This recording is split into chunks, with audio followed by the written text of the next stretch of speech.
Welcome back to the GSMC Hockey Podcast, presented by the GSMC Sports Network. I'm your host, Garrison McDaniel, and this is my last segment here at the GSMC Sports Network.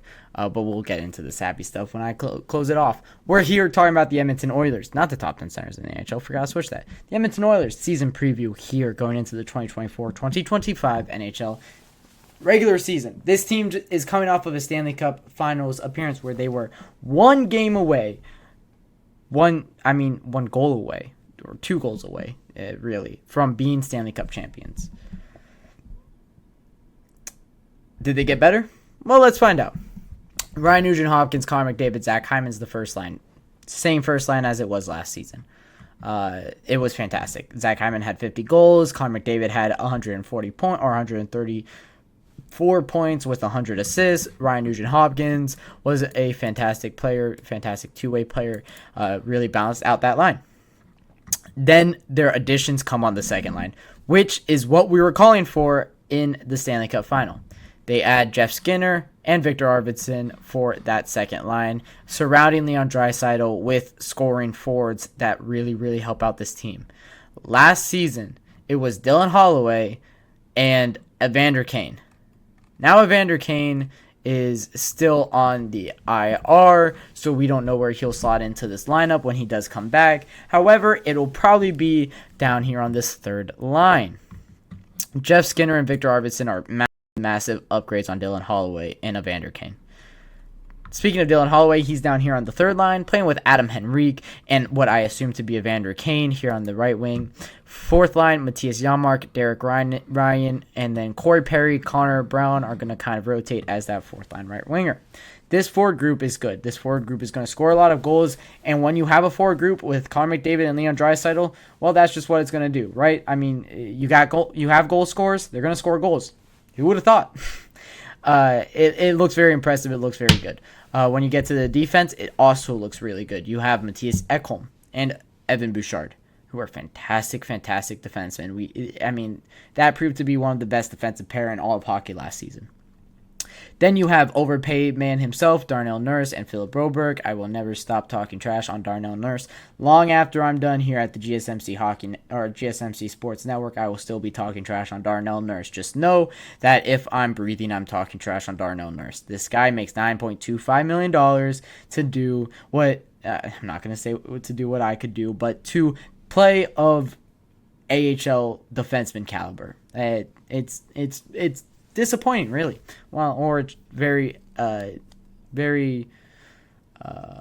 opportunistic is the word I'll use for everybody that is looking for an opportunity. I mean, you could just be Darnell Nurse making $9.25 million. Anyways, Brett Kulak and Cody Ceci is the third line defensive. I talk so much crap on Darnell Nurse. It's crazy. Brett Kulak, Cody Ceci is the bottom pairing defenseman. And then in net, they have Stuart Skinner running it back and Calvin Pickard. It was good enough to get them one game away from a Stanley Cup Final. So, yeah, it's good, right? Like, it's fine. Their special teams is elite. Their first line power play, Zach Hyman, Ryan Nugent-Hopkins, Leon Draisaitl, Connor McDavid, Evan Bouchard, is absolutely disgusting. They add to their second line unit Victor Arvidsson and Jeff Skinner with an already, stacked unit that's going to probably have, I would imagine, I guess it would be Adam Henrique as that center instead of Dylan Holloway. I always thought it would be Dylan Holloway there. But anyways, it's also Darnell Nurse and Matthias Ekholm on that second power play unit. Their PK was the best in the postseason. Will be very good again next season as well. In terms of their money, the biggest move that they have remaining this offseason is a new contract for Leon Draisaitl. They need to get him on a new contract, and a lot of the moves that they did this offseason was for that purpose. Now the Edmonton Oilers have, they're negative money in cap space, actually. They have negative $354,000, but, giving him an extension won't count towards his cap this season. And it's $8.5 million that really you're going to roll over into that extension. So, anything over $8.5 million, that's really what you're going to look at as your cap hit, right? Because you've already had that $8.5 million invested in Leon Draisaitl. The rest of their forward group is on great contracts, right? You have Zach Hyman on a 5.5, scoring 50 goals. That's ridiculous. Evander Kane, 5.125, which is probably the worst contract that they have. Ryan Nugent-Hopkins, 5.125 is pretty good. Victor Arvidsson, a 4x2 that they signed this season is fantastic. Jeff Skinner, $3 million is fantastic. Adam Henrique at $3 million is pretty good for what he does for the team. Matthias Janmark at 1.45 is very good. Their contracts are very good. And then you look down the line at other guys. Darnell Nurse is the problem, right? He makes $9.25 million. That's a problem. You guys heard my whole spiel about it. I just don't like the guy. Anyways, Matthias Ekholm, $6 million for the next 2 years, and then Evan Bouchard has a $4 million cap hit that he is going to need to extend on. He is an RFA next season. They will get an extension done, I'm for sure of it. Cody Ceci is up next season. That's probably a guy that's just going to hit free agency, with guys like Philip Broberg coming up, who they still haven't re-signed this season. Him and Dylan Holloway are on the docket for this season, so they do have 3 more moves to add to their to-do list this season, I guess. So Matthew Savoy is probably going to be in the system another season for them. Of course, he was a part of that trade with Ryan McLeod earlier this offseason that a lot of people were speculating on. Matthew Savoy, a fantastic prospect. Taking another year in the AHL is going to be really good and beneficial for him, and it's going to pan out pretty well for him in the long run. They have $1.1 million tied up in Jack Campbell. They bought him out, right? They have 1.1 this season, 2.3 next year, 2.6 in 2 years, 1.5, 1.5, 1.5, 1.5. They need to pay that guy for another 6 years. Man, that was a horrible free agent signing, was Jack Campbell. And I think anybody really could have told you that when they did it in the time. But, hey, say la vie. So they don't have a lot of money. Like, they have, Connor McDavid making 12.5, and then not a lot more money going elsewhere.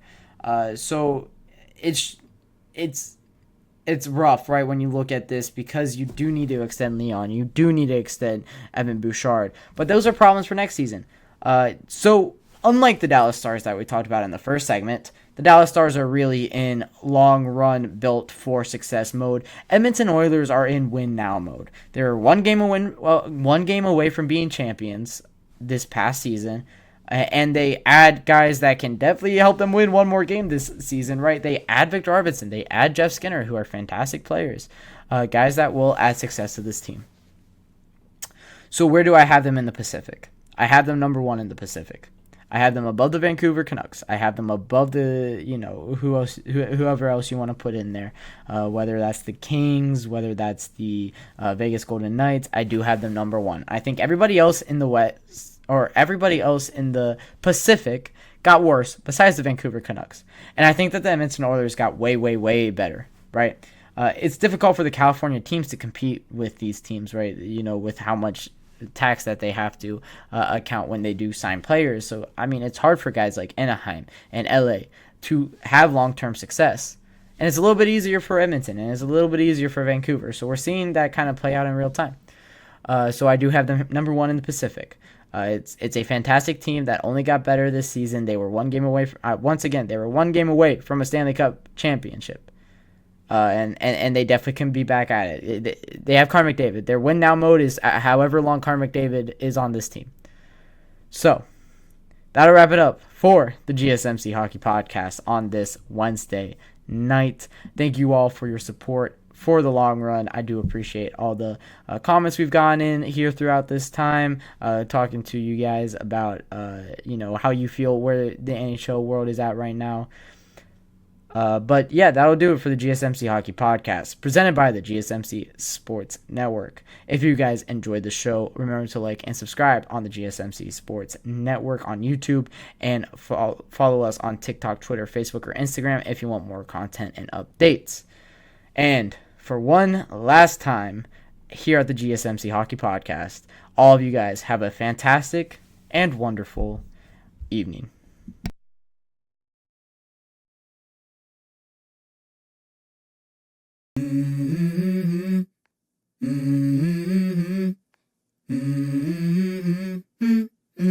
Let's Let's go.